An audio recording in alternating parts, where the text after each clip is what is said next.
Welcome to Win 236. What's new with Microsoft Intune and System Center Configuration Manager? My name's Macca. Have with me Russell. G'day guys. And Matt.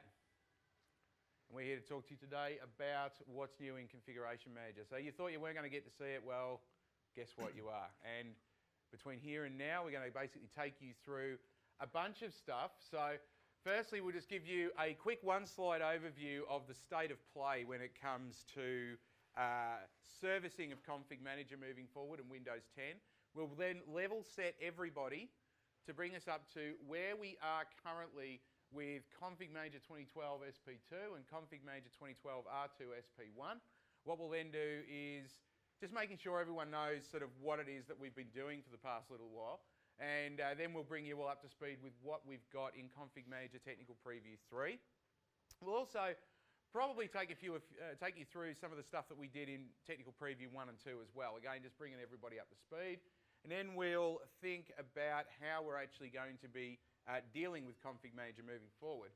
And that will sort of lead us into our next steps and what we take away from here. And we're getting very, very close to a point where the next version of System Center Configuration Manager becomes real again. So, in order to sort of bring us up to speed with the burning question of what's happening with Windows 10, is you've taken that slide out on me between when I last saw the deck and... We'll talk about that a little bit later on. It's coming. That's all right. I don't mind looking like an idiot. I mean, it happens most days anyway. So, it's all right. I've been feeling like that ever since the first time I saw SMS 2.0. And its various service packs. So let's instead forget about that first bit and bring us up to speed with what it is that we've been doing in SP2 and R2 SP1. Alrighty, so if we look at the key features that we've brought into play, the first major thing that we've tried to make your life easier with is App V, specifically around virtual app publishing and how quickly that virtual app gets down to the machine when it's associated with an end user. So when we've targeted that to a user collection. So you may remember the way in which App V deployment worked in the past. A user would log on. We'd then go and hand off to our management point to say, which of these virtual applications do I need? Management point would then go, let me query database, run a ton of stored procedures against the database, potentially knock the database over, eventually figure out what it is we actually want to do, and then finally, the virtual app client aspect of the Config Manager client wakes up and starts either streaming or pulling the content down and getting it done. What did that mean in terms of reality when I sat there in front of the machine and waited for my virtual application to show up? It meant that I logged in and went, let's just run my virtual application of Office. Oh, it's not there. All right, let me, I haven't got a watch, but you know what I mean. Let me just wait. Let me wait a bit longer. Let me wait a bit longer. Let me go get a coffee. I thought this didn't happen since SMS 2003. I thought this was supposed to be instant. And then eventually we get something about 10 minutes later. So in SP2 and SP1 there, we did a lot of work in making sure that that really massive delay and that huge hit on the database in the back end was brought down. What we also did is we really did some good work around increasing the scalability. Now, Config Manager as it is already fairly scalable, right? So, as long as you're not, tipping hundreds and hundreds of thousands of clients, you're pretty much okay. So we took that primary site scalability number from 100 to around about 150K of clients through quite a bit of work we did in making the WSUS component a lot more snappy, I suppose the word is, that we're looking for a lot more improvements there. We also improved the scale and performance for your pool distribution points. And a lot of work was done in getting the feature parity from the Intune service into the console as well. So you may all be familiar with what we can do now in terms of hybrid mode with Config Manager. So what we can do is create ourselves a site system that is essentially a connector into an Intune subscription, allowing us to use the console, our one set of skills that we have in that console, to build not only the applications and packages and so on and so forth that we need from our on-prem environment, but also set up those applications and those settings and those profiles for delivery via the cloud service as well, and push that into Intune, and then by definition get that out to things like iOS and Android devices and so on and so forth. So we're just making sure that we got more of that feature set from Intune into the console. Another thing we did was making sure that data transfer reliability across slow or high latency networks was improved upon. So when it came to content distribution, So we've decided to update a particular application binary or a task sequence and its associated source files. What we're going to do is we're going to take those source files from the site server, we're going to pump them down to the DPs, and in really unreliable networks that could be pretty tricky. So we did some stuff around checkpoint restarting and so on and so forth to make that a lot more reliable. Additionally, we have full compatibility for existing features in Windows 10. This was, just to jump in there, this was a bit tricky for some people because I guess the messaging wasn't awesome. So what this means is that... We got messaging wrong. I know. Serious? You would have thought. I would have thought it. The stuff that you can do with previous versions of Windows, you can do with Windows 10, right? But handily, Config Manager runs command line, so you can do a lot more through that mechanism. But what we'll get into later is the new version of SCCM now giving full support for all the cool new stuff you get with Win 10. SQL 2014 was nice as well, but of course you couldn't install it against the 2014 SQL Server. You needed 2012 and then you could upgrade it later. So we're getting there, baby steps, right? Absolutely, and in the tradition of really cheesy Microsoft shtick, wouldn't it be great if we could handle always on in Config Manager? What's that? Would you be able to help me with that, Rusty? We'll get there, don't worry about it. All right. In terms of those improvements, there's a lot of information on these slides. Hopefully Jeff Alexander's left the room because he would be having a fit at this point if he was looking at those slides. But the fact of the matter is that we've done a lot of work getting us to where we are today in SP1 and SP2. So really, this is more an eye chart just for your own reference if you go out there later on and download the slides. But Rusty, you got anything in there that you really want to Something in call particular out? that I was happy about was the approved task sequence resiliency for software updates. Oh yeah. I'm sure you've all been there, deploying Windows 7, one of 5,000 updates. Number 3, we need to reboot the machine, can't handle that. So we've got some double reboot support in there and things a little bit better. But rather as, like I said, moving forward to Windows 10, that whole story is a lot better. And I'll touch on that a bit later on. So there's nothing like making that servicing stack groan under those 186 updates. And I don't know if anyone had to actually install a baseline Windows Server 2008 R2 machine recently. Shame on you if you have. Yeah. Everyone's like, what knows that? Because that's great when you do that first update check and 4, 5, it goes, 6 I'm going to hours. reboot, sits there at about 68% and goes, I'm not doing anything else. I'm just going to sit here at 68% for the rest of your natural life. And you can just forget about it. Not going anywhere else. Let's continue. Okay. What are you saying, man? What are you saying? One other thing I'd like to point out here in the hierarchy section, so the total hierarchy scale goes up to 600,000 clients or machines or clients through MDM. Now, how do we feel about that? 600,000, are we right? Yep, good. Righto. Okay, if you've got more than 600,000 machines, my advice to you is to go somewhere else where it's going to be easier. However, we are going to be able to handle those large-scale numbers. We've always been big when it comes to scale. We're just pushing that even further. The MP logic there has improved a bit too, and we saw that with a few of our customers, right? What MP do I go to? And if it's not really obvious, you get the wrong one. So being able to put MPs now in the boundary groups so you can actually assign them helps us out a lot there. Absolutely. You've got to love that. Here's a great big list of MPs. Which one do I want today?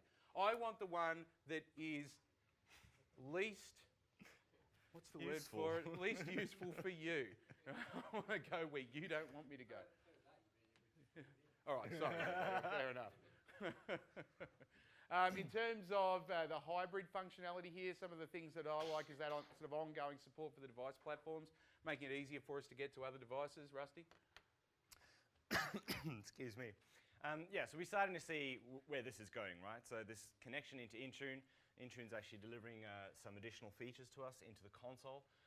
So it's not just the plain old Windows devices. We're starting to get to those other operating systems. And hopefully you've noticed that story with Microsoft now that all our frenemies are now our actual friends these days. Absolutely. If we could just cut the recording right it's all about giving you guys really good. Thanks very much. All about giving you more choice. Cool. Which is good. Let's get on to the cool stuff, right? All right. Well, just before we get there, just a couple of examples of some things that we've done. Now, the first one is in the import driver wizard. So who's ever decided that they're going to import an entire package of drivers straight in? Yep, sounds good. I've got a new hardware model. Download that cab file from Dell. Yeah, just import all the drivers. Because that's only what got you do. just what I need, right? I don't have anything else?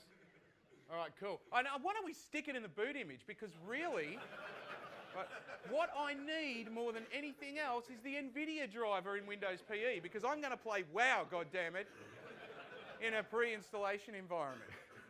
I am going off in Why that wouldn't you? environment. Like, no, I don't need no boss key. I just turn the machine off and on again, and I'm not in Windows PE Bluetooth anymore. tether to your phone. and Bluetooth tether where to you your go. phone. What could possibly go wrong? So we're being nice to you now. And what we've done is we've tried to do a lot around the Are You a Moron pages of Config Manager. So Also known as resume generating events. resume generating event. Thanks to Jess Dodson for that one, I do believe, if she's Yep. in the audience now. So basically it's saying, look, do you really want to do this? You know, we'll stick it in there if you want, no problem. Oh, and then of course what we're also doing is we're making sure that we're not putting in any drivers in there that aren't going to match the architecture of the boot image. Cool. And then the last one, of course, you stuck the NVIDIA driver in. Really? Did you have to do that? Maybe not. I love this one. Oh, Over this to you, is mate. great. Risky deployment warning. Are you sure you want to push out that task sequence for Windows 7 to your server farm? I reckon when you do that, that is like achievement unlocked. Screwed your business. Gone. Mind you, I was actually working at a customer and this happened. Had one guy doing task sequence testing and something wasn't working, so I'll just make it a mandatory deployment. Brilliant. No worries. That'll do the job. It's an sure. empty collection, that's fine. Some guy over there going, I need to add some servers to this collection. Oh, whoops, I chose the wrong collection, and away Windows 7 went out. Now, the silver lining was that it managed to start the task sequence on the Hyper-V hosts before the VMs, so while they were down for a few hours, we could plug and play those VMs back in. But again, anti-moron awareness. What I do love, though, is this. The fact of the matter is that we will let you do this. Now, what I suspect happened is originally when the product team were thinking of this, this probably said, I am leaving my employment under bad circumstances. Bang, let's do this, and just walk out the door.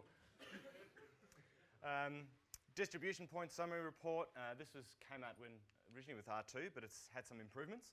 I've seen some very interesting data in this.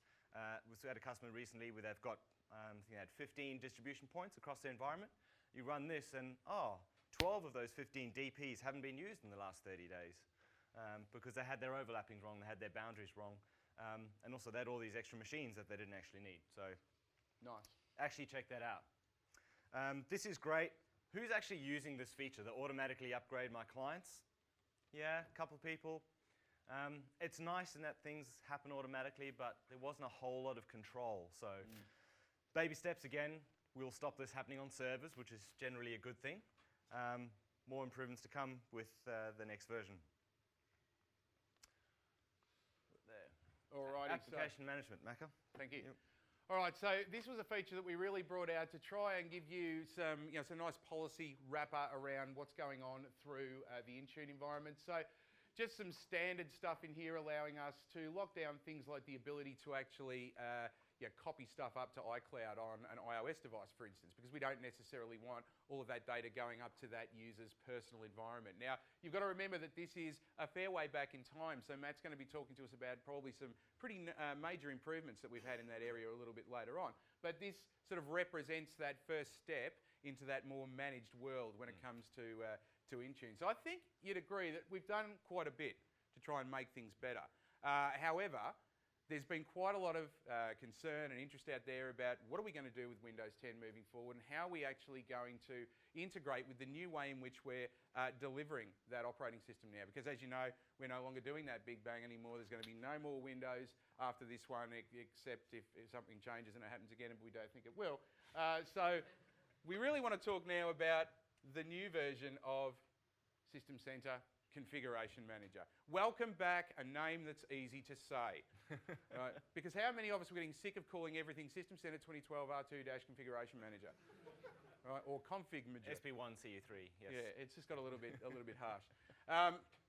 So what are we really bringing out here? Essentially what we want to do is, first and foremost, we want the upgrade experience from an earlier version of Configuration Manager to the new System Center Configuration Manager to be seamless. Now, first of all, who has been using Config Manager since, let's say, 2007? Hands up. Right. 2003, keep your hand up. 2003. SMS2. Yeah, I can see the colour draining from your face already. 1.2. 1.0.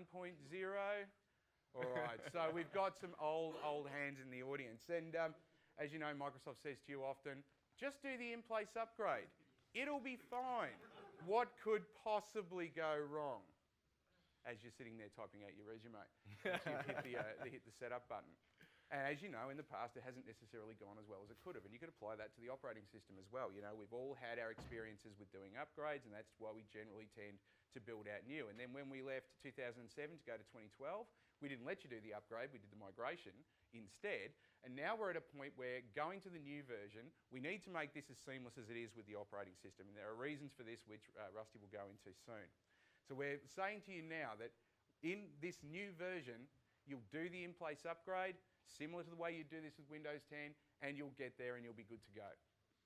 And from that point onwards, it's going to get even easier. Right? So it's going to be kind of like a service pack type of upgrade to get onto System Center Configuration Manager. But from that point on, things get even easier. And the really good thing about this new servicing model that we're going to use for Configuration Manager as well as Windows 10 is probably this bottom point here. There's a lot of activity that happens on user voice for this product. If anyone's been to uservoice.microsoft.com and looked up Configuration Manager, there's a lot of activity there and a lot of it gets listened to by the product team.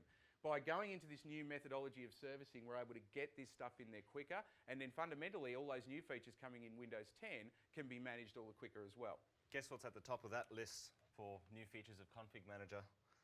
Anybody wanted to call a task sequence from a task sequence? It's up there. Good. So hopefully that means it's coming soon. So we're currently sitting at this technical preview for SECM. I'm going to keep calling it SECM, that's okay. So obviously, you know, a lot of the functionality isn't there just yet. So if you want to fire this up, I definitely recommend you do that. You're going to need to spin up a lab to do that. You can't upgrade to the technical preview. So set it up in isolation, play with it, and when the real thing comes out, that's what you can apply to your existing environment. And one of the things I've mentioned too about the technical previews is that they are only relevant for 60 days, and then they'll expire. So you need to make sure that you have applied the appropriate technical preview that is out in 60 days or the update that is available within that 60 days to keep it rolling along. Having said that, we're getting very close to release, I do believe. I hope I'm allowed to say that. Matt's not glaring at me, kind of, sort of, at the moment, so I don't think I've said anything bad. So we're getting very close to release, but already we've shipped a whole bunch of functionality in the technical preview through Preview 1, Preview 2, and Preview 3. There's just a couple of things we might throw out there before we jump on and move into the stuff that we can do with OS deployment, is the always-on availability group. So we now have support for high availability of the SQL database. What about high availability of the site server? That'd be nice, wouldn't it? We'll get there eventually, don't worry. Peer cache support for Windows PE. How good is this? So the idea is that when I'm doing an OS deployment, a machine on my network will first of all broadcast out to everyone saying, right, has anyone got the bits that I need, please? The big stuff, the WIM files. And then there's crickets. And you go, all right, no worries, I'll just go to the DP and get it.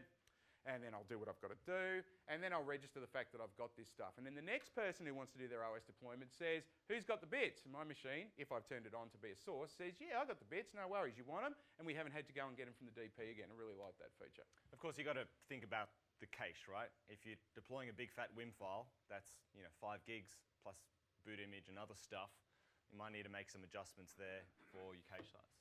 Cluster aware settings. Yes. If you were an American audience, you would be applauding by now. You'd be standing up, You'd be, what do I have to spell it out? You would be applauding by now. Cluster aware settings.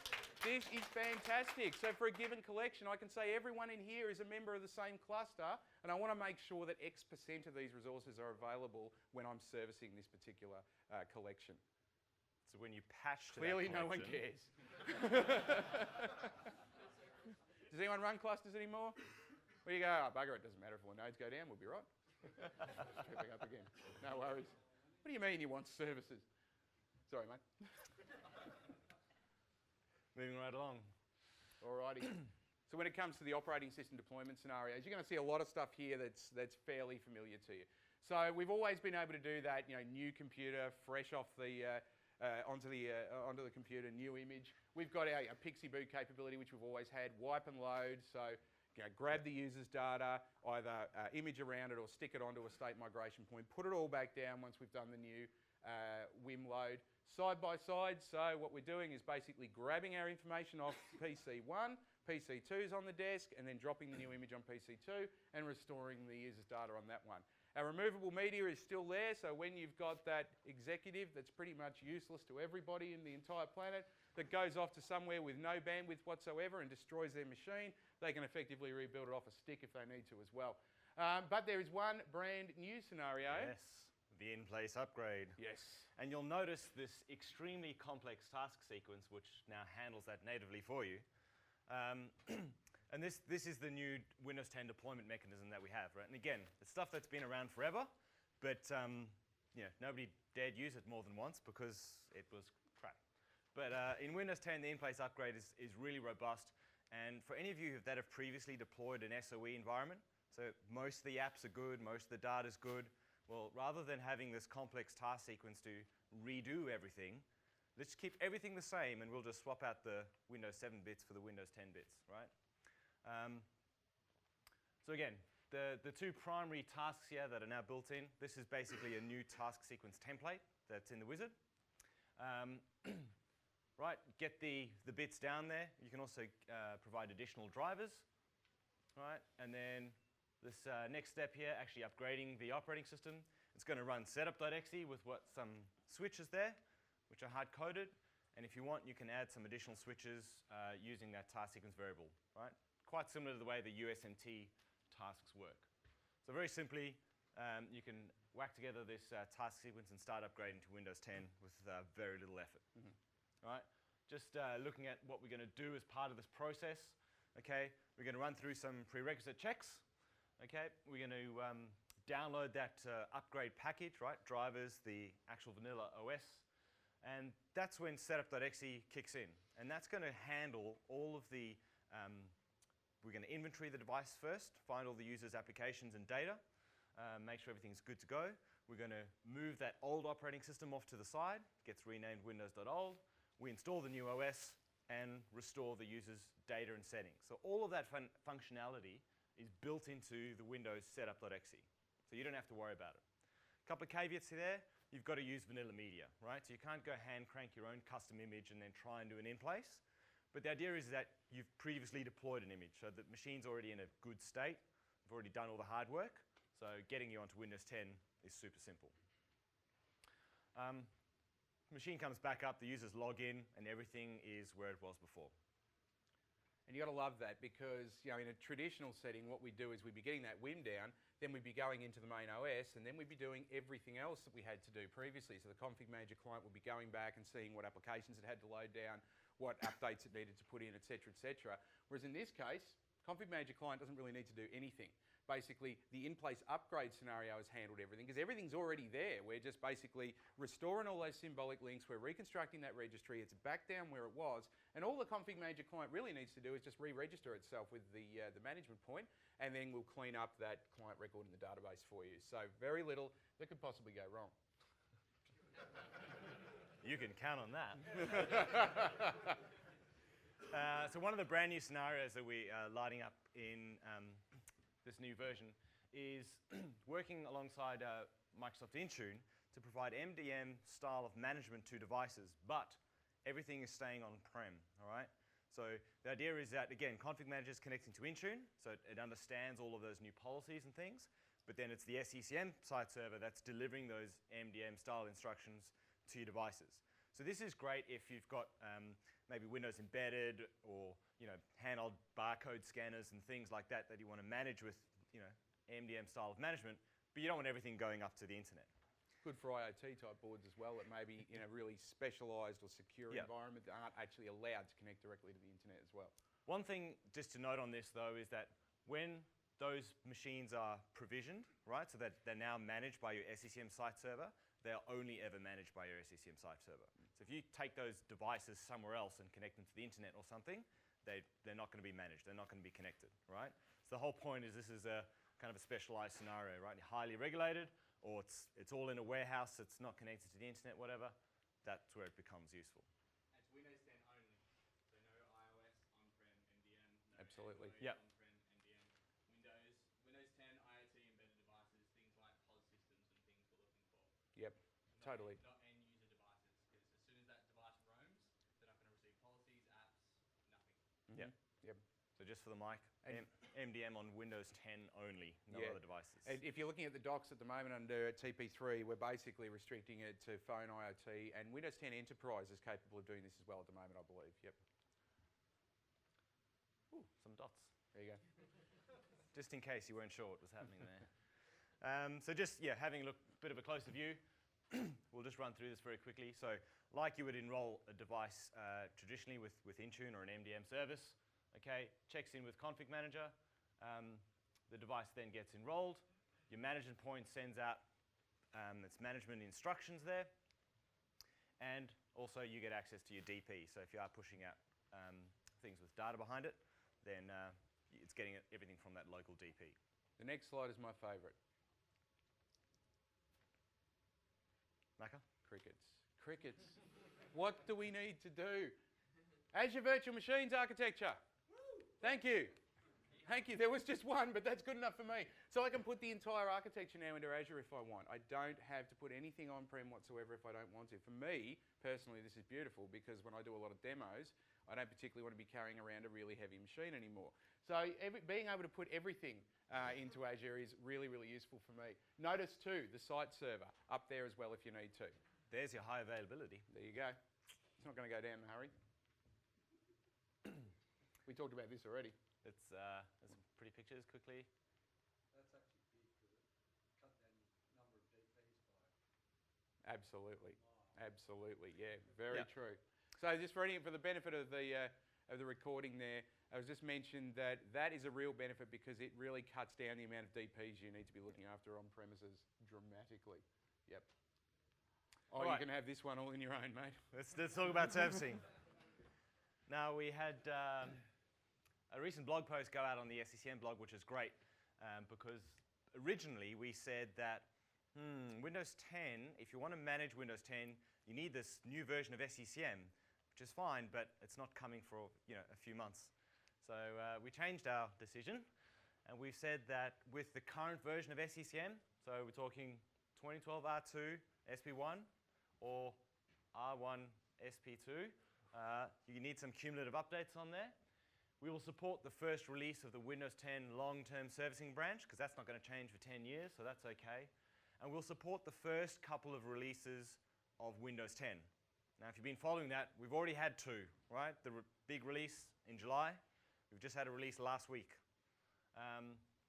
So what's said there on the blog is that we're going to support Windows 10 through February, because round about that time next year, right, maybe later, maybe sooner, it's still up in the air, there's going to be another release of Windows 10. If you want to manage that release of Windows 10 with Configuration Manager, you need to upgrade, all right? If you don't, if you want to sit on it for a little bit, that's okay. The current version of Windows 10 will be supported through to roughly November-ish next year if we keep to that, our planned release dates. So you have got some time, so don't freak out that you have to upgrade straight away. But if something new and exciting comes out in the early next year that you want to manage, then you're going to need to upgrade, okay? And it's because of this whole Windows servicing model is just doesn't work nicely in the current version. If you're on 2007 still, good luck to you, all right? If you're on 2007 still, you are as worthy of ridicule as running LTSB. Boom. So yeah, you can manage LTSB there. Again, the first release of Windows 10, it's supported as a management. You can install the client on there, but no OSD. Right? It was too hard to make that old version of WinPE work with Windows 10. So,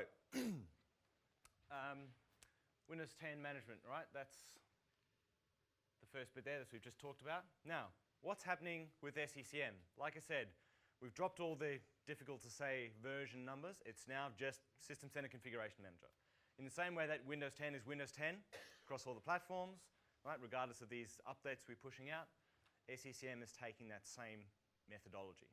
So what's going to happen is quite regularly, we're going to be releasing new bits for SECM. And there's a brand new built-in services node that we have to receive those updates and display them in the console. So when you want to upgrade and get new features, you go right-click, install, done. All right? And SECM will handle these new features that get installed. So again, rather than this massive service pack coming down, that's a bit of a project and change control and lots of process, it's smaller changes, but much more rapid. All right? And each of those versions, we will support for 12 months. All right? So again, if you're in an environment where you need some stability and you can't install the features as soon as they come out, you can sit on it for a while, but not that long. Okay? Again, when you install those updates is up to you. You're not going to be forced to do it until you get to the end of that 12 months. All right? So the way that we're going to name these things, you'll notice here we've got the YYMM format. So the current one that's in TP3 is 1510, right? It was released last month. Can you run different versions across different sites? Can we run different versions across different sites? No, this is going to be a site upgrade. And not all the time, but sometimes those updates will include client updates. So you really don't want to get in that mixed mode situation. There's another question.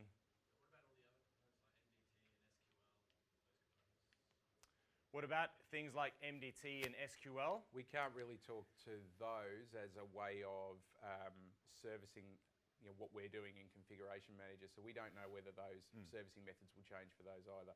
But if there is going to be a change to our requirements in the back end for any of that, you'll be given plenty of notice.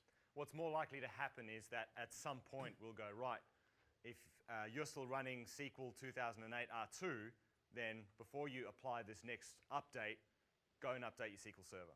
Right? So this is not going to upgrade other systems, it's just going to upgrade SECM.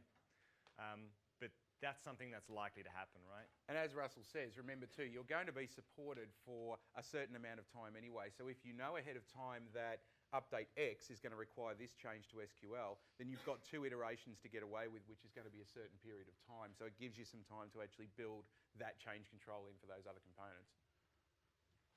All right. So this is great, right? Just like Windows 10 is going to become, almost an evergreen OS, right? Our primary management tool is on a similar path. It's great. Okay? And repeat after me. It's great. These aren't the droids you're looking for. So this is what our servicing node looks like, right? It's just a static page. And what this is telling us is that for our environment, right, it's a few months in advance, you've already pushed out Windows 10. We've had a couple of releases there. We can see some code names there. So what we'll see in the production release will be, again, that month-year moniker. What does my fleet look like? And there's going to come a time when the 3rd release of Windows comes out, and this is going to start building up, right? You've got some machines that are going to be expiring soon. You need to keep them up to date. Because when you've got SECM handling the updates, you've got all the control. But you need to keep your tabs on this dashboard to say, right, if these things are going to expire soon, I better pull my finger out and get these updates pushed out. And the great thing about that is you'll just be able to drill down into that, see exactly what those machines are, and target those in a more robust fashion as quickly as possible. So we're not leaving you out in the cold in that respect at all. So the other thing that's quite handy, I'll just jump across to live demo, with a little bit less data in there. But if we just scroll down here a little bit, right? This is telling us about the Windows 10 releases, right? So this is routinely checking with Microsoft and saying, right, we've got these couple of versions out in the world now, that original release, and we had the release just last week, right? Sometime in the future, there's going to be a third release, right? When that third release becomes current branch for business, that July release is going to drop support.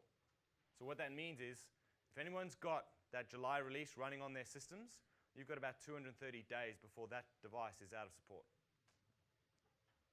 So the laptops that we do, traditionally we build them in the organisation and then they disappear out onto people's helms and never to be seen again. Are there policies to be able to turn around and say, we can monitor where your CVV is but also allow it to go to the Microsoft Yes. to get that? Yeah. So you'll have different scenarios, right, with those different use cases. And you might say these devices are going to go straight to the internet versus being managed by SCCM for the updates. That takes care of that. And you can also, there'll be new group policies in place to say, you guys are going to automatically get it as soon as the update's available, or you're going to wait 2 months, right, at whatever time you define before it installs automatically. So you guys in IT can just check that it's not something that's going to hurt you, right? The other great thing I'll jump onto here, if I'm just going to drag it across here because I can't see. We mentioned about client updates. So we've got another couple of dashboards in here. So again, because of these updates, they're going to be delivered to us quite regularly through the SCCM console. Every now and again, we're going to have to update our clients, our SCCM agents. And not only do we have that tick box still to say, hey, automatically go and upgrade my clients, we can create what we call a pre-production client collection. So you put some test machines in your collection, you say, that's my pre-production collection. So when updates come out, it'll deploy the new SCCM agent to that collection first. You can do your testing and your validation to make sure it's all good, and then you push that into production, and that'll roll it out to the rest of your fleet. Again, more stuff that SCCM is handling rather than you having to handle it. All right.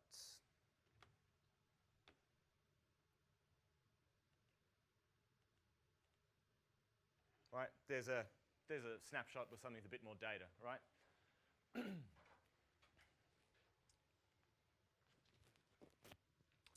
So, let's invite up Matty, and he's going to tell us a bit more about new stuff coming in Intune.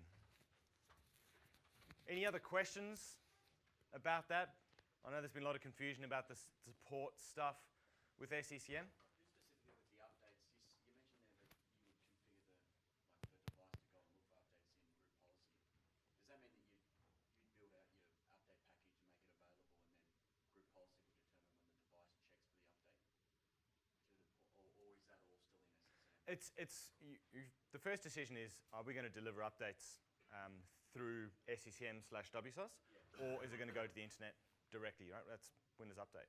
So if it's through SCCM, then yeah, you'll still have to find the package, approve it, and push it out to that device. If it's going straight to Windows Update, then the group policy is just wait this amount of time before you automatically do it. And you'd have different groups of machines with different delays, so you can create a staged deployment. I suppose the point is you've got options, right? Yeah. So if you're not using Config Manager, you can use group policy like you would with just normal WSUS updates. If you've got Config Manager, you're probably going to use that in enterprise client features, right? Yeah, so anything going to change on the management license? Is anything changing on the management license? I believe this new version, and don't quote me on this, you need to speak to your licensing specialist. You're being recorded, Russ. That is... Talk to your licensing specialist. Let's stop there before we have another resume generating event. Yeah. Do you want to take that? Hey guys, we've got like 20 minutes left to go, and I wanted to answer some questions afterwards as well. So we'll kind of race through a bit of it. For those who don't know me, I am the original session owner from last Tuesday. We had to cancel, so first of all, really sorry about doing that to you all. But I think hopefully with all the comedic input from Macca and Russ here, I think hopefully we've covered enough of it. So my name is Matt Shadbolt. I'm a program manager on the ECM team. I'm based in Melbourne. ECM team is configuration manager, so the System Center suite, and also Intune. Specifically, I work in the CXP team, which is the customer experience team, for the Intune product. So my job is to work with you guys in bigger customers and the accounts teams and so forth in getting Intune deployed into your production environments and getting your devices onto our service. I work for Brad Anderson's organisation, so we work directly with the developers and the engineers out of Redmond. And my manager, I thought he would be here, but he's from Seattle. He delivered a session this morning as well. So I work with the guys in the States on a daily basis. And essentially my job is to try and remove those blockers for deployment for you guys. So if something's broken, it's on me for me to try and, I suppose, escalate that through the product group and the PMs out of Redmond. So today I've got some demos.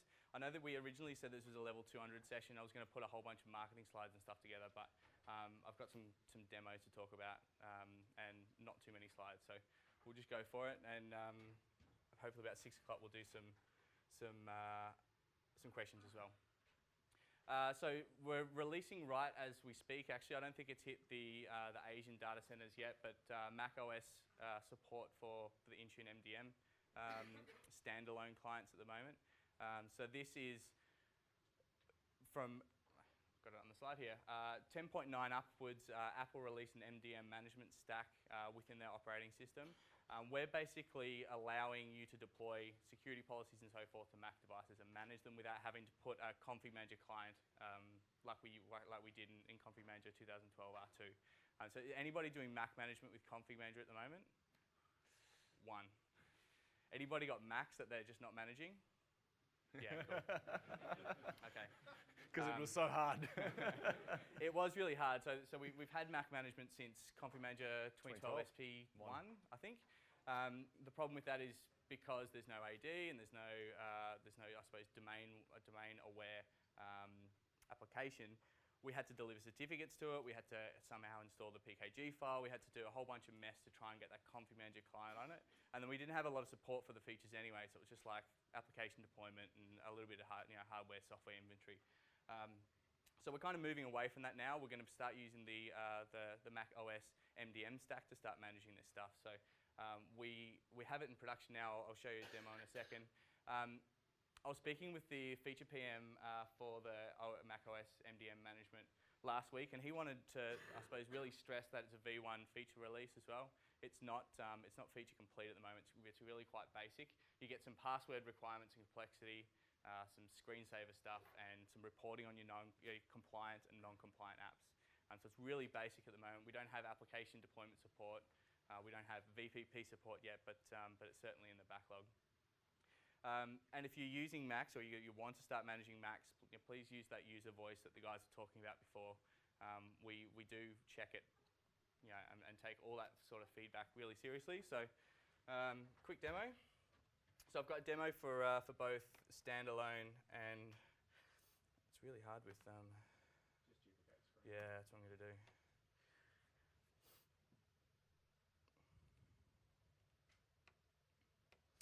So what I want to do is show you both the standalone console. So for the people new to Intune, we have two ways of running Intune. Standalone, which is the cloud solution, everything up in the cloud, nothing on-prem. And then we've got the hybrid solution as well, which is what Mac was talking about with the Config Manager 2012 integration. I want to show you both of those experiences and just some of the policies in there as well.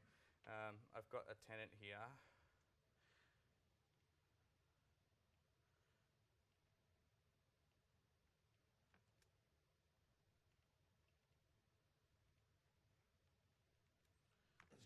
For a minute.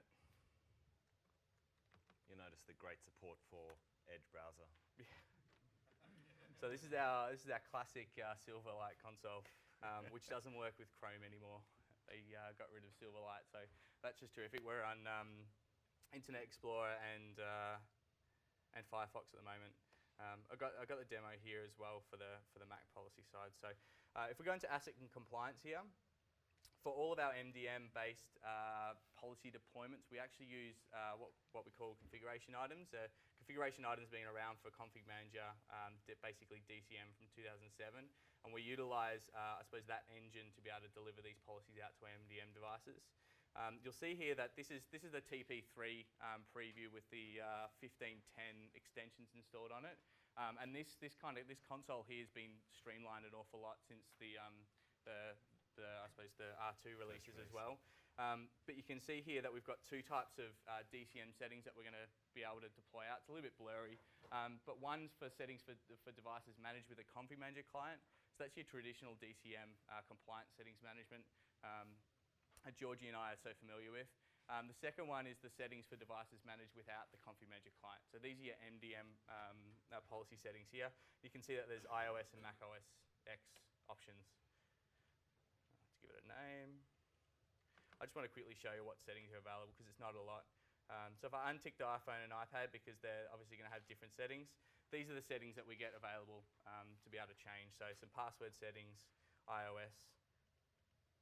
So we can set things like requiring passwords on Mac devices. We can set complexity requirements, quality requirements, and so forth. So for those not managing their Macs, you probably do want to have a look at this because it should be pretty seamless for your users to go out and deploy this stuff.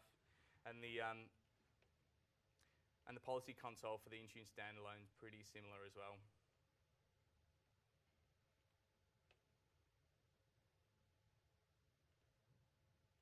So there we go. We've got some SCEP certificate profile stuff, some Wi-Fi profile stuff, but for the security side, it's just pretty straightforward password settings and things. Is that cool? Yep. In terms of the enrollment side, I've got a little screen cap of here because I don't have a Mac. So enrollment, we obviously don't have a client. So what we do is we go to portal.manage.microsoft.com on the client. They see this little pop-up here where the device is either not enrolled or the company portal's not can't identify it. They click on that. They run through some, it's very similar to an iOS registration within Intune. So you get that management profile pop-up, you accept and trust and accept all those scary prompts, and then next, and you're under management with Configuration Manager. So it's pretty easy. That's Mac management. Second one is coexistence with Office 365 MDM. So this one's been quite a popular one for a while. Is anybody using the Office 365 MDM product to manage their devices? One at the back. I thought it was more popular than that. Anyway, so when it came to Office 365, we only ever allowed one MDM authority, and once you set that, you couldn't change it, without calling us anyway. So now we allow both. So you might have a subset of users that you want to license with Intune, allow their devices to be managed via Intune MDM licenses, and then a bigger, broader amount of users that you get your MDM features with the O365 licensing. We can manage those with the O365 MDM stack. O365 MDM stuff doesn't give you things like application deployment and things though. So we want you to use Intune, but if you don't want to spend the money, then we're going to allow you to use both of those MDM stacks. And there's no demo for that, so that's a little bit boring. Customized terms of use. So we have the ability in Intune, we've had it for a while, to deliver a customized terms of use to your end users, right? So we might have a set of users in Asia, we might have another set of users in America, and we want different sets of terms of use to be delivered to these users. So when they go in and roll their devices, they have to accept or deny those terms of use. I've got a little screen cap of that here as well. It's actually quite a nice UI because I've got two different customized TOUs deployed to this particular user. You can see that the TOU2 and TOU1, and we can go through and read all those terms of use and either accept or deny all of them. So if we deny these, we actually just block access to the self-service portal, so they can't receive apps and those sort of things. It's got some great inbuilt update functionalities as well. So if you update things, it allows you to reissue that to all your users. So next time they launch the self-service portal, they'll get the pop-up and say, do you accept or deny? It's a pretty cool feature. It's been something that's been asked for a really long time. So that's a good delivery.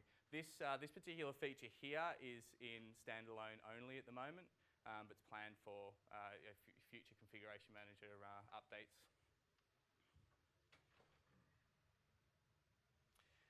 Extended platform support, so iOS 9 and Android Marshmallow 0-day support. I've got some details around that stuff. When iOS 9 dropped, we natively supported it within Intune standalone, also hybrid. The same for Android 6.0.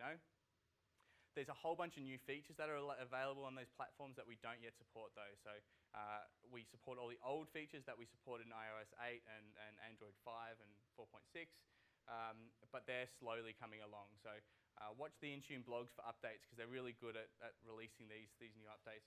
So some of the two of the features that we did bring across was the managed app conversion and AirDrop and iCloud restriction policies. So these both are around our mobile application management features. So the MAM stuff, I'll show you some MAM demos later, but MAM is deploying a policy to your Office app specifically and stopping things like cut and paste. I think Brad did a demo of it at the keynote. So that's Intune managing those. And previously, before iOS 9, what we would have is users would have Office installed, for example. They'd have Word or they'd have Excel, and then we want to deploy those MAM policies to them. And the only way we can apply that is for the user to uninstall the app and then reinstall the app, right? Really, really crappy user experience. So with iOS 9, we have the ability to apply that the manage app policy post that user installing it. Much, much better. And of course, AirDrop and iCloud as well. So Apple brought AirDrop in with iOS 9 and broke all of our MAM functionality because all of a sudden the Save As button, you were allowed to AirDrop documents around your local network. So we blocked that stuff as well. And for Android, there was no new features that we've added for Marshmallow support, but there'll be lots of stuff coming soon.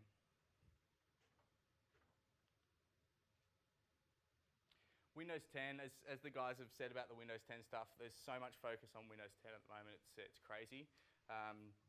The only really way to keep up with it is to RSS feed it or something, because every single week it seems like there's something new coming with Windows 10.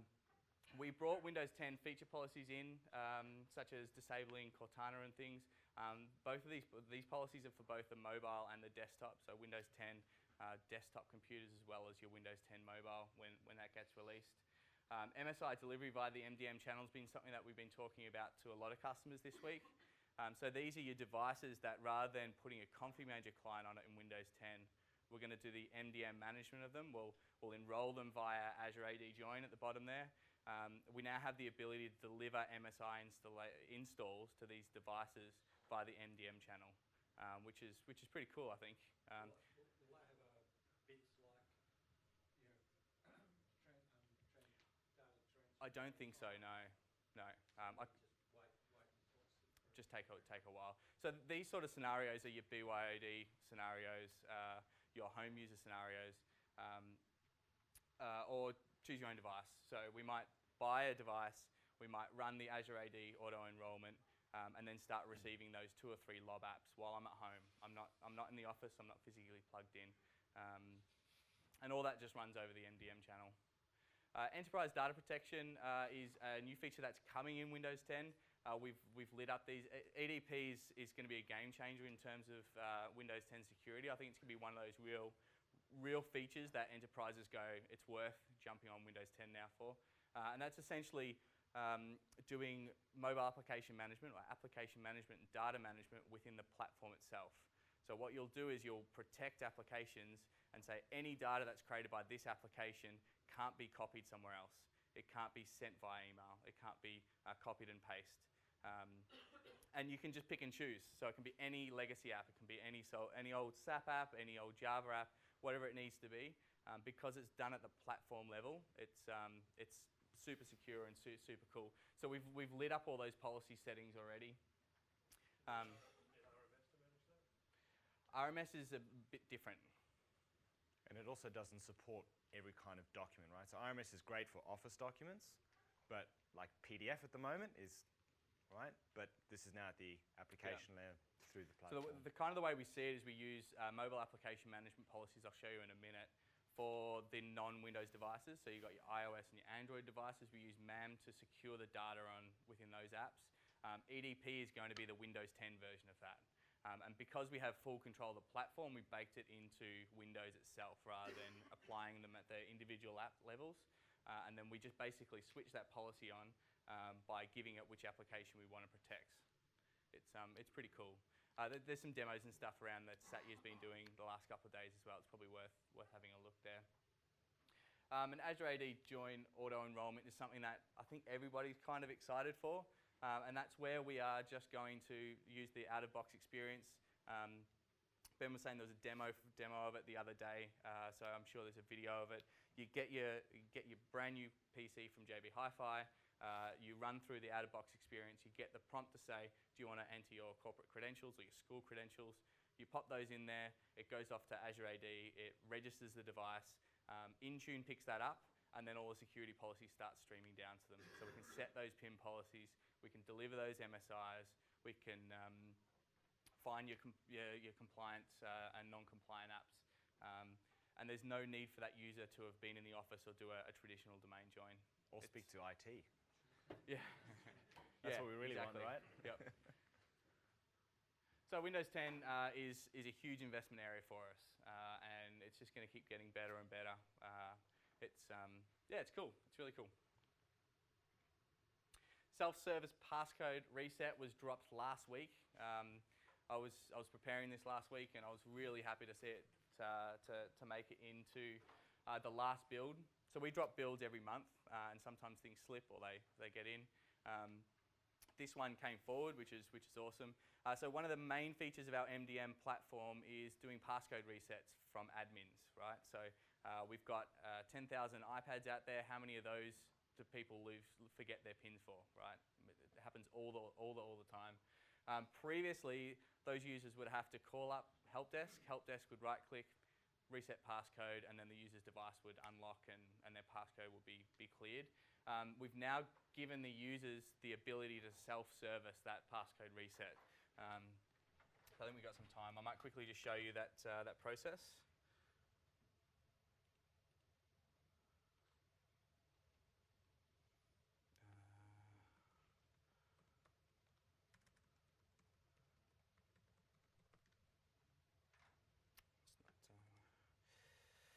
Duplicate. Here we go.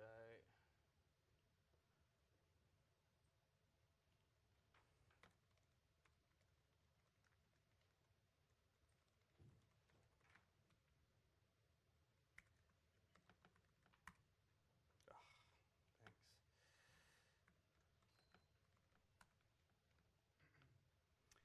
So this is the portal.manage Microsoft page, what it should be. And here is what your end users would see when they log on to the self-service portal. You can see all my devices that are under management. You can see that prompt there that the Mac users would get as well if you were trying to do that enrollment. You can see I've got an Android, I've got an iPad, I've got a Windows Phone, I've got a Windows 10 pad. So up until last week we didn't have this ability, but now a user, let's say the user has forgotten their PIN on their iPad and they've got their normal Windows 10 laptop. What we can allow them to do is log into this particular page here and reset that PIN without having to call help desk. So if you open this up here, we've got reset passcode. The user can click that button, it unlocks their iPad or their Android device, and then they're able to reset that PIN code when the policy applies again. So it's going to save us a heap of work for the help desk guys.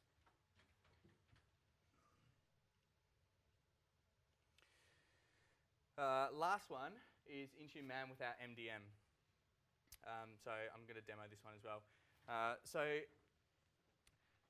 Brad gave a demo of our Intune MAM features, the mobile application management, on Tuesday during his keynote.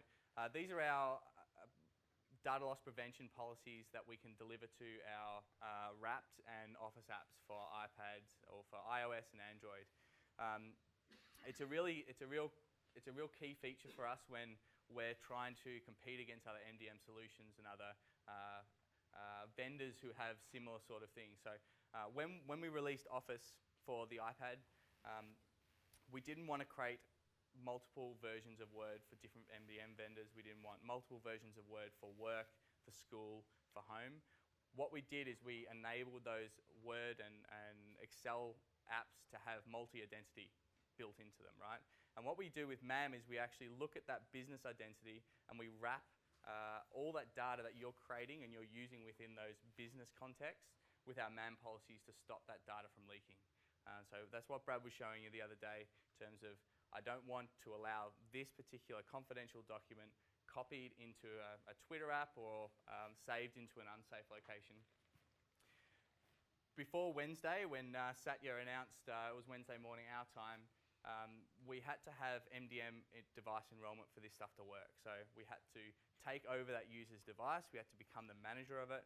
We then had the ability to do remote wipes, and users were a little bit scared for their personal devices of what we could see and so forth. We released on Wednesday that would now allowing the ability to do that MAM DLP protection without actually having to enroll the device. So what we have is basically MDM-less MAM. It's not a very easy thing to say. Just ask me. This also means, one other point, this also means that we don't have to get rid of your current MDM vendor. So if you're using Mobile Iron or AirWatch, we can sit side by side with that because these apps are enlightened and they can receive that MAM policy without actually having to be enrolled in Intune, right? You still need an Intune license. So if you've got EMS, then you can be covered for it. But it's a really, really easy process to basically create a policy and deploy to your users without actually having any impact on the devices. There's no enrollment, there's no user interaction until that policy comes down and they're prompted to set a PIN or something like that. So what I thought I'd do is show you just the quick console. So I'm fairly certain this demo hasn't been done anywhere in the world, which I think is pretty cool because it was only released on Wednesday. So fingers crossed it works. Portal,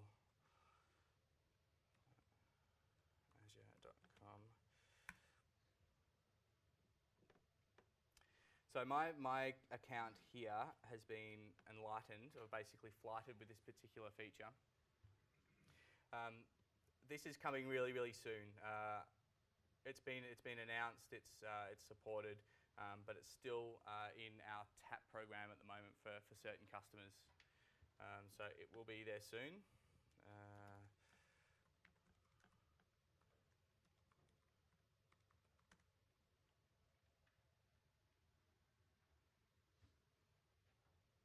Okay, new node, Intune.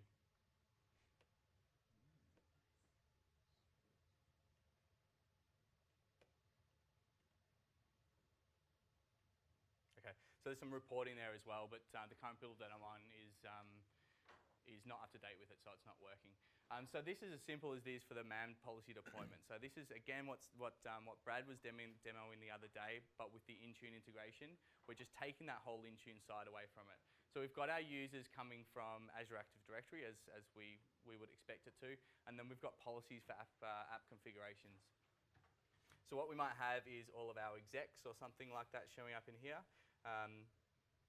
and deploy specific restriction policies to particular users. So we might say for our entire exec group, every time you launch Word, we need a 4-digit PIN, and you can't copy any data anywhere else.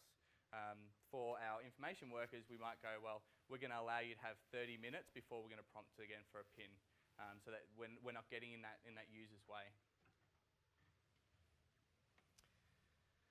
So these are our policies here.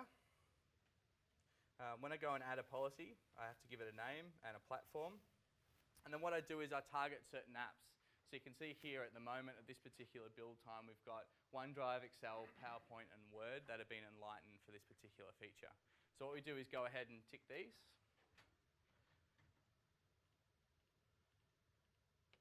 So when my users who are using their Azure AD credentials, next time they launch Word using their credentials, they're going to receive this policy down, and then they're going to have app restrictions applied to those applications. So those 4 applications at the moment. That's a nice UI, isn't it? Where's the save button? Off the screen. Off the screen. Nope.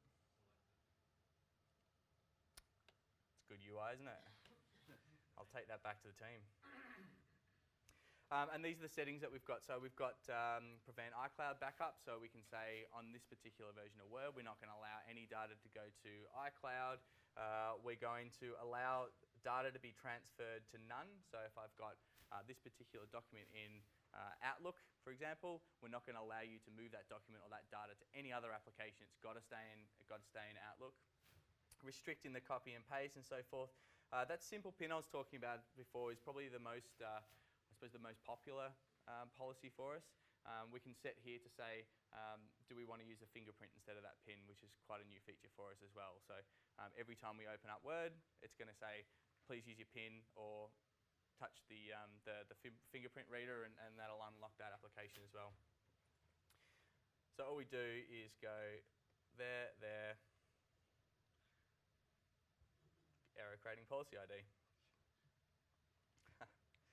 I've got one pre-canned here though. And all we need to do is deploy it to user groups, right? So I've got this particular policy deployed to help desk staff, all the staff in there. Next time they open up Word or Excel or Outlook on their iPads, they're going to have those DLP policies applied to them, and then they're not going to be able to copy data in and out of their applications. All this without having to do the end user enrollment, without having to install management profiles and VPN profiles and all that sort of stuff on our devices. So it's we actually think this is pretty much going to change the game in terms of the MDM side, because we don't have to take full management of your users' devices. So if a user wants to use their email on their home device, we can apply these policies to them without having to actually take full control management of their device. And that comes with the EMS stuff. You don't need to do anything else other than create these policies and deploy them to your users. So it's a pretty cool feature and very popular on Wednesday. So yeah, that's my last demo anyway. So is there any questions on that stuff? Or do we want to just go into some general questions about Config Manager and things? It will be, yeah. So again, this is pre-release here. That again, it wasn't something. It's not something that's been demoed before, and there will be more and more apps. So we do have an SDK, and we do have a wrapping tool. So if you want to apply these man policies to your own internal line of business apps, you'll be able to do it. And there'll be a bunch of third-party apps as well. So Adobe Reader and SAP and those things are adding that functionality as well. Yeah. Shoot. Hey, just a general question. So in one of the previous slides that you showed, basically your config manager primary side being up in Azure, can you utilize the Azure SQL database as part of that, or do you still need to run a more traditional SQL setup? Not the Azure SQL as a service. Yeah. They haven't given support for that yet. But you could have installed normal SQL on a VM. It's got to be a full SQL install because we do silly things like Collation requirements and Don't go dump a SQL VM from the gallery because it'll be the straight away. I forgot to show this earlier, that idea of when SCCM checks in with the services on the web and says, hey, there's a new version of SCCM to light up new features because of Windows 10 or whatever. This is the node there. So that pops up, and then you can right-click and, this one's already been installed, but you can deploy that out to your environment. All right, so you'll have a list of these at some point, and you've just got to be within 12 months of them. So it is really very straightforward. We're having a look at the logs and stuff today, and it's really just right-click. It does all your prereq checks. It does all the installation for you, and then it just goes, hey, it's done. Restart the console because there can be new console nodes and things, and it just works. Yep. Also an install at the end of the 12-month period? Or? It doesn't force, no, but we drop support. So, and it sounds like a really dire situation to be out of support, but. Are they likely to have restarts of the services or anything into some of that sort of stuff? We haven't seen that since, I don't think, so probably not. We were talking about that today, and to be honest, I don't know. Rusty said, is it just going to go out and blast out your 700 DPs and install? I'm not sure. I'm not too sure how that's going to work. Again, I think the idea is that it's smaller changes more often, so you'd hope that because we're just swapping out DLLs here and there, in a lot of cases, that we're not going to need things like reboots, and even if it is a big bang, it's not too bad, right? But we'll have to wait and see when But look, we said that with comes the out CU the real model world. in 2012 as well. Like we'll go to CUs and you won't have to restart as many times, or it won't upgrade all your DPs, and then every CU required it anyway. So it's just easier here, right? It's just we put it in the console rather than having to go to TechNet and download the bits yourself. Yep. But this is going to enable a whole bunch of stuff around the Windows 10. So for example, the EDP stuff. The enterprise data protection stuff I was talking about. This is how we deliver those bits into Config Manager. So when new Windows 10 features comes out, we need to support them within Config Manager. So we need to be able to deliver these updates on a similar sort of cadence to Windows 10. And the same for Intune as well, right? So when iOS 10 comes out, we need to be able to support it in the console here and use some of those features. So it's going to be much easier for us to be able to keep cutting edge and on I suppose, the edge of the new technology with the platforms. Yeah. And again, no big project to install the upgrade. It's, right-click, install. Yep. And the MSRT hierarchy, which has got, God, must be like 350,000 devices. They did the upgrade to the RTM bits of Config Manager vNext, or Configuration Manager, System Center Configuration Manager. Like 2 weekends ago, it took a weekend for everything to happen. You So, just announced something, didn't you? no, Good. no, that's okay. It's Q4 is the release date anyway, right? So it's We've promised it Q4. So how many year. days left in Q4? Like 40. Yeah, so the in-place upgrade should be really easy as well. Should be trademark. Yep. Is there any more plans to further tweak the app in VDI behaviour with vNext? Oh, I don't know. Compared to like native infrastructure, it's still like twice as. Are we going to improve AppV integration? So yeah, there's patches for the AppV client for Windows 10 that made things a little bit better, but I know where you're coming from. We haven't heard anything, yet. Check the Config Manager Dogs blog because anything that's changing, Ian Bartlett's normally pretty good on the AppV stuff, and he'll blog something pretty quickly. And check out the user voice page for Config Manager. That's getting a lot of support now. You go on there and you vote for what you want to get enabled, and you'll see them, the top 10 in the list, they're all been like, marked in progress or stuff like that. We get like weekly reports on what's going up and what's going down and what's trending and all those sort of things. So it's taken really seriously, that user voice stuff. The in-place upgrade, I saw 2012 was on the list. Yes. On R2. Will that have to be 2012 SP2? So the current version of SCCM, you can do the in-place upgrade for Windows 10, but there's just no native task sequence to create. So the in-place upgrade to vNext. Oh, right, sorry. Configuration manager. So if you got 2012 now, not on R2 yet. I don't know. Good yeah. question. Before you can go to vNext. Yeah, so the question for the recording is, do we need to be R2 SP1 or SP2 to get the in-place upgrade to Configuration Manager vNext? I believe and they will, yeah. It's the same. Yeah, it's the only difference is some, settings to light up some features because R2 was a paid upgrade. But Yeah. anything else, guys? You got about 3 minutes left? No? Lawson? All right, the buses should be leaving. All these Half an hour. questions. One more question. Oh, yeah, just a quick one. Yep. At work, we've got 2012 R2 installed, just the bare bones install, and we've been told that the update CU1 and 2 would break our existing WIMs. I don't know whether that's true or not, but if it is SP1 in the same boat? Will we have to recreate our WIMs, our existing WIMs? Yeah. Who told you that? It's one of your sponsors, actually. Cool. Yeah, they came in and installed it all for us, and they didn't want to apply any So updates. I'm wondering if they're doing something in that WIM in a custom manner. So if they've injected some scripts and stuff. I would be asking for some evidence as to where they're getting that from, to be honest. I think there was some changes in the boot image. So after you're supposed to recreate boot images, if maybe that's something in there. Not So something I've heard of. Traditionally, for those big Or SP seen. updates, we've gone from WinP versions as well, which has caused some problems in the past for things like Windows 7 deployments with the Windows 8 PE, for example. We had lots of problems with that, but I don't believe this upgrade is W8EK update. Is it? It's still Win 10.